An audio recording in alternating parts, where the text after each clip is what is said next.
Alright then, welcome back to my channel. So this was the letter I was trying to give to you guys. Okay, so today I'm going to talk about 7 tips for undergrad. Why 7? Honestly, I don't know. 7 is my favorite number. I like 7.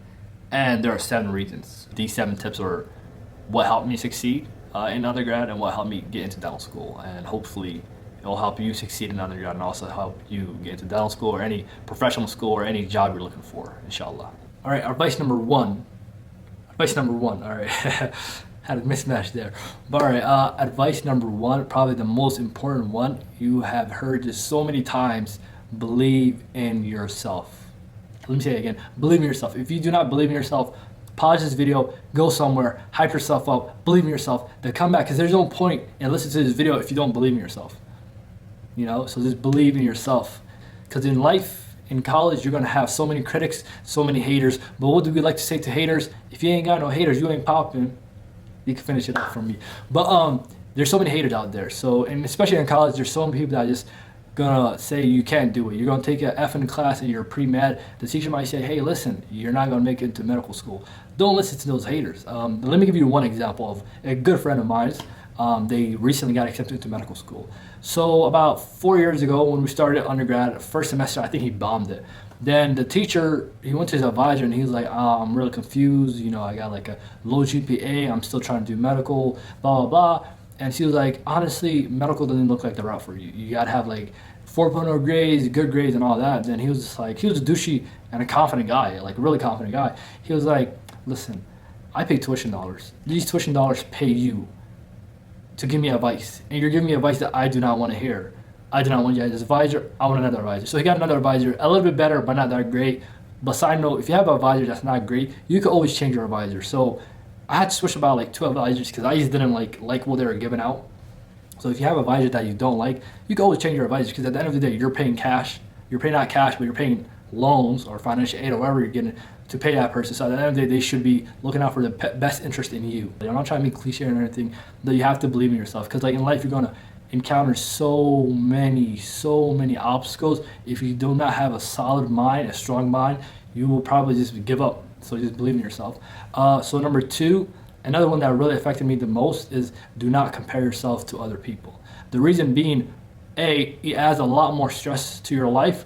B, you don't know their profile. You don't know if they have extra resources. You don't know their background. You don't know nothing about them. So why are you gonna add extra stress looking at other people's like success instead of focusing on your own success, if that makes sense? So I like giving a story, so I'm gonna just give another story. Coming into undergrad, I came in as a biochemistry major, probably one of the most dumbest ideas. On top of that, I got enrolled in chemistry for chem majors. So it's like there's a chemistry class, and there's a chemistry class on steroids, and that's the class I was in. After exam grades are posted, as soon as like before class, they talk about the exam grade, what they got, and stuff like that. So I was kind of like eavesdropping to what other students were saying. Some were like, oh man, I got a 70, I'm bummed out. Some were like, oh man, I got a 65, I got an 80. I'm like, wow. And there's this one guy, he said like, oh, I got like an 84. I was really aiming for an A. I'm really bummed out. So I'm thinking, wow, this guy got an 84. I got like a 40%. I failed it. And he's more bummed out than I am. Like, then I started like comparing myself to him. But later on, we became friends. We started studying together. Then I found out that he went to a private school. On top of that, he took AP chemistry. On top of that, he passed AP chemistry. So this guy's already golden. He doesn't have to take chem, but he just wants to take it to make his profile look better. And I'm sitting here like last time I took chem was like probably like 4 or 5 years ago, and this is my first chem class in college.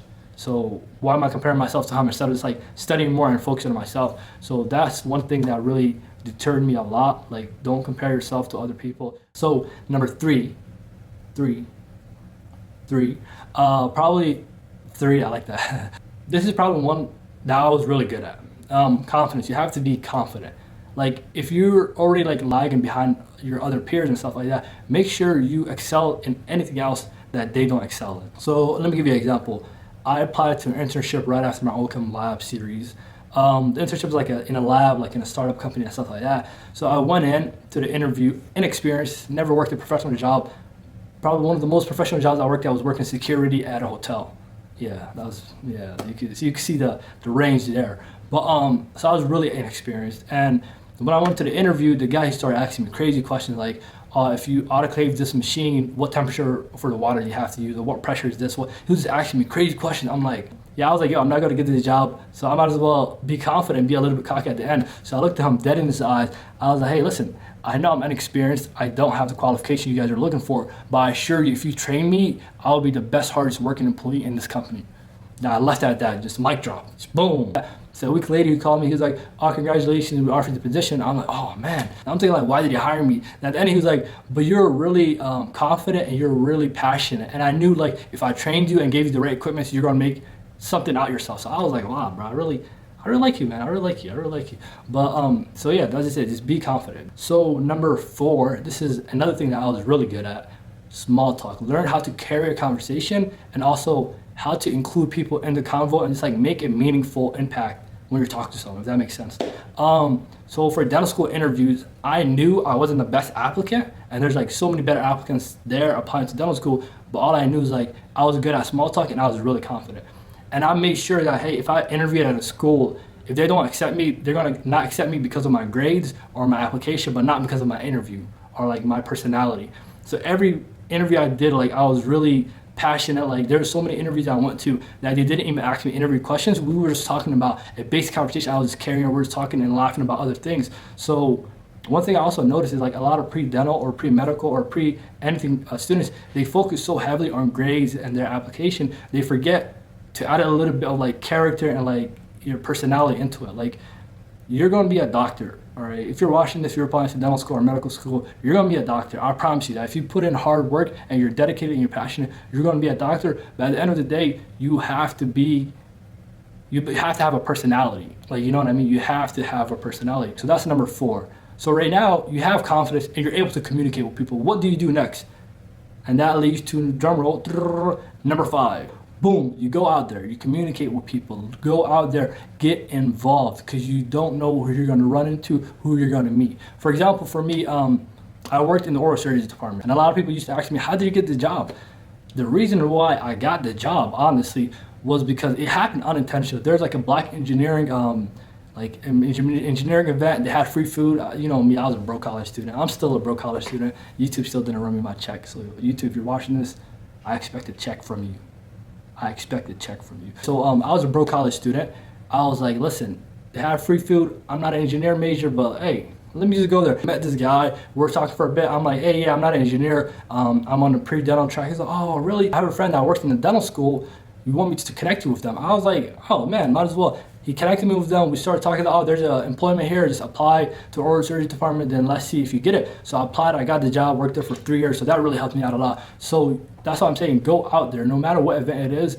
But don't waste your time like on all the events. But no matter what it is, go out there, start talking to people, communicating. Because sometimes you get like useful information from places you don't even know. Like there's hidden gems that you don't even know are out there, honestly. So just keep talking to people, go into events, kind of build yourself, and also get involved in like student organizations, build leadership skills and all that. So advice number 6, probably the most important one.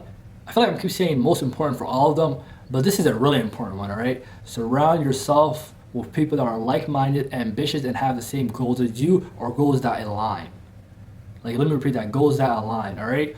So how do you surround yourself with people that are like-minded as you, or that's gonna increase you and elevate your life? I mean, it naturally happens. Like right now, you have your confidence, you can small talk, you get more involved, you step out of your comfort zone, you start talking to more people. They're naturally, the people you meet at events, you start seeing them at more events, and you start communicating with them more. And later on, it turns out you guys become friends later on. So it's really not that difficult, but if you're not willing to go out there and put yourself out there and go to these events, you really won't meet those kind of people. So always surround yourself with the right kind of people, with the right company. Because it's like, the saying goes, if you want to judge a man, judge who they're around. So number 7, this is a really good one. Not important, but it's a really good one to have. Develop a game plan, always adjust it, and keep doing research. For me, like every week, I'll spend an hour just doing research, just looking up random stuff that's like dental related or employment related or internship related. Like if it wasn't for me like doing active research, I wouldn't have found this internship program. I wouldn't have found scholarships. Like always keep doing research. Even if you know like you're guaranteed to get into a program, just keep looking at other programs. When I was applying to dental school, one of my biggest fears was, if I don't get into dental school, what will I do next? But I was able to minimize that fear because I had like 5 other alternatives and game plans if dental school didn't work out the first year. So a lot of students I know that they apply to dental school, they don't get accepted and they're lost. They're like, what am I going to do for the next year? Honestly, it's your fault. You got to come up with a game plan. Like, always come up with a game plan. Always be willing to adjust it. And also come up with plan A, B, C, D. That's one thing I was good at. I'm a logical thinker. I love thinking outside of the box. I love like strategizing and just like thinking about what if this happens, what if this happens. That's one thing I'm good at. And hopefully you'll be good at it too. So right now, if you're applying to dental school or if you're applying to medical school or any job, always have a plan B. Always have a plan B or a plan C. Even though plan A might be your passion, plan B will be your backup. So I guess that's about it for today. All right, that's the 7. Since you guys did stick around and since I don't have money, I'm gonna add a bonus, 2 bonus ones I completely forgot about, but I don't know how I forgot about this one. But this one is really important. Take care of yourself. Mental health is extremely important. So many of us take mental health for granted when there's so many people out there in the world that aren't fortunate as we are right now. So always count your blessings and take time to take care of your body. Whether it's exercising, meditating, praying, whatever it is, always be thankful for what you have right now. And the second bonus one is celebrate the small things. Celebrate the small things. No matter if you set up a goal, no matter if it's, all right, I'm gonna run 5 miles today or like 2 miles or whatever goal it is, set up a goal and celebrate it. Because at the end of the day, you put in that hard work to achieve that goal, so no one should undermine your goal. So I like giving stories. There's a friend of mine, like a really close friend of mine. I graduated in December, so as all of you guys know, everyone graduates in spring, you know? So I graduated in December, I bought like a whole suit. I was like, man, I'm about to take some nice fire pictures. And he looked at me like, bro, like you're graduating in December, most of your peers graduate in spring, what are you celebrating about? Then I felt kind of hurt there, you know, deep down inside, I'm like, damn, man, you're right. Then do you know what I thought about? The first thing I said in this video, if you ain't got no haters, you ain't popping. So I was like, you know what? I'm gonna take my pictures. I took some fire pictures, and because I felt like it, I'm gonna add those pictures at the end of this video to make sure to celebrate your small stuff.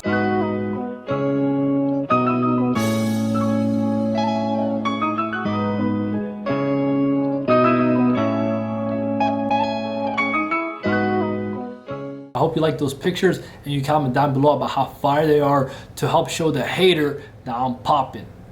But like always, stay safe, stay blessed, stay tuned.